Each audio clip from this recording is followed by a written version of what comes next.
Okay, guys, I am sorry. I had people here doing fixing a garage for me, so I had to take a break and run down there. They had to show me, how it works and all that good stuff.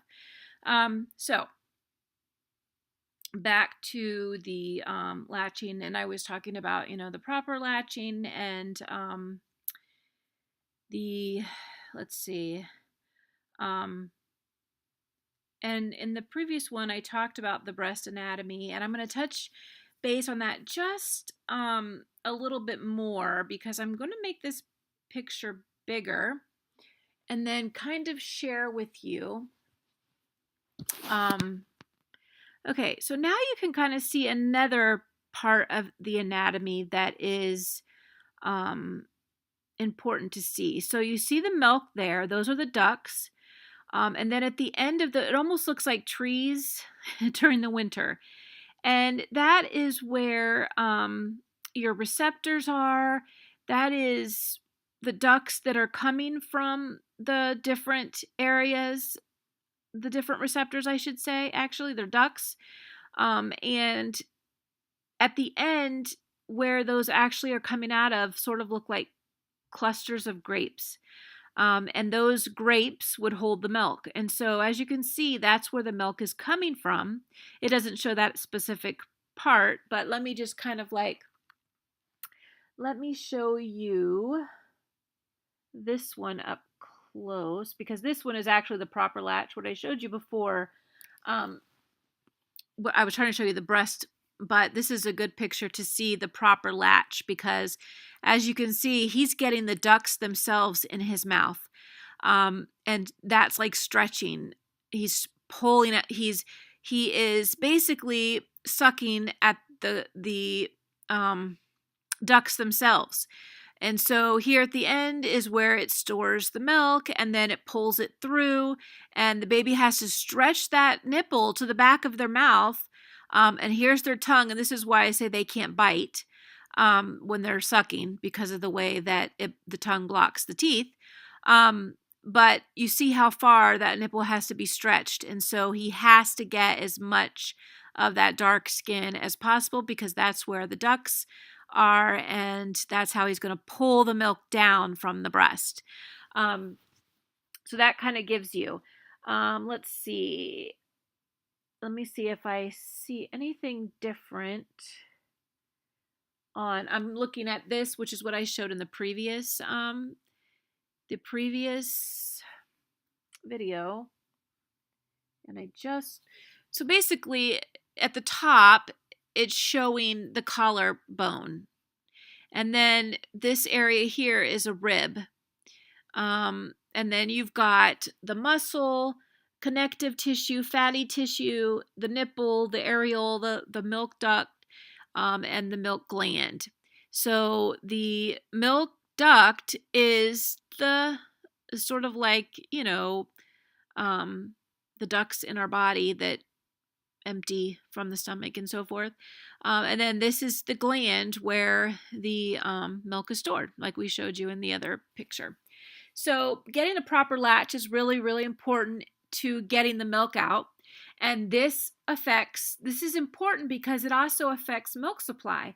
If you are not pulling the milk, if the baby is not latching correctly and emptying the breast, not able to get that milk out, then the breast will have too much milk left in it, and then it stops making the milk because it thinks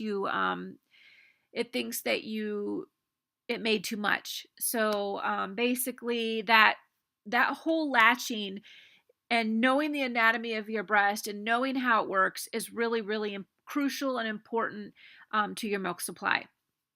So by having that knowledge before you even start breastfeeding is going to help you. So yeah, definitely that is going to be something that benefits you.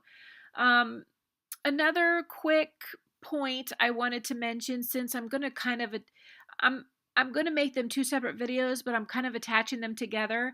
I had talked about some of the myths regarding the breast in the previous video, and I kind of want to touch base on that for one other point I wanted to make.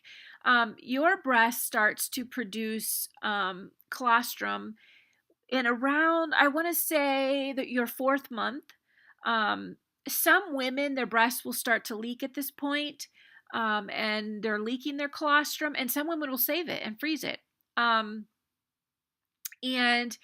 some may not feel it or see it ever. I have 4 kids. I breastfed all of them. I never felt it or saw it ever.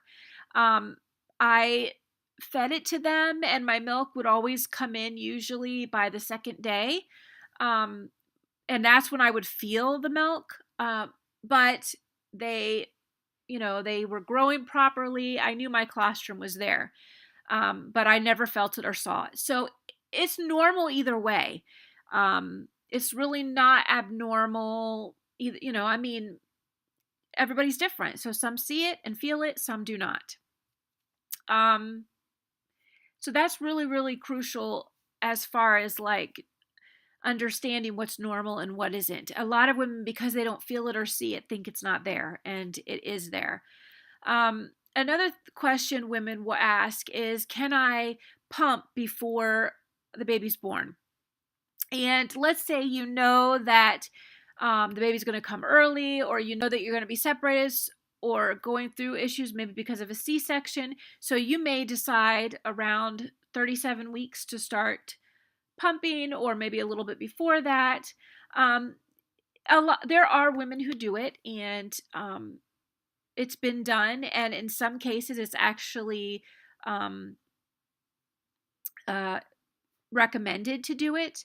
But I would say always speak to your doctor before you would do something like that, because that manipulation on the nipple can also cause contractions, and you wouldn't want to cause, your body to go into preterm labor because of that nipple manipulation. And that in some women that would never happen. Like, I was a high risk for preterm labor, and it would have affected me in a bad way.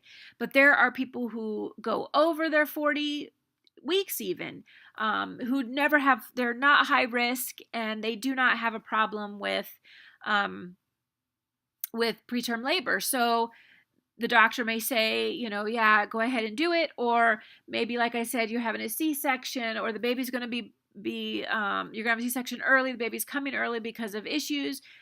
You may choose to pump then. Or you may choose to, start pumping then and getting your colostrum out. So again, I would say talk to your doctor, consult with a lactation counselor or lactation consultant, and ask questions before you make that decision, because you really don't want to take any risks if you don't have to. But it has been recommended in certain cases, so definitely you can look it up and read about it. If I can find some good information on it, I will post it below as well. Okay, so I'm going to make another video here in a few minutes on positions. We'll talk to you soon.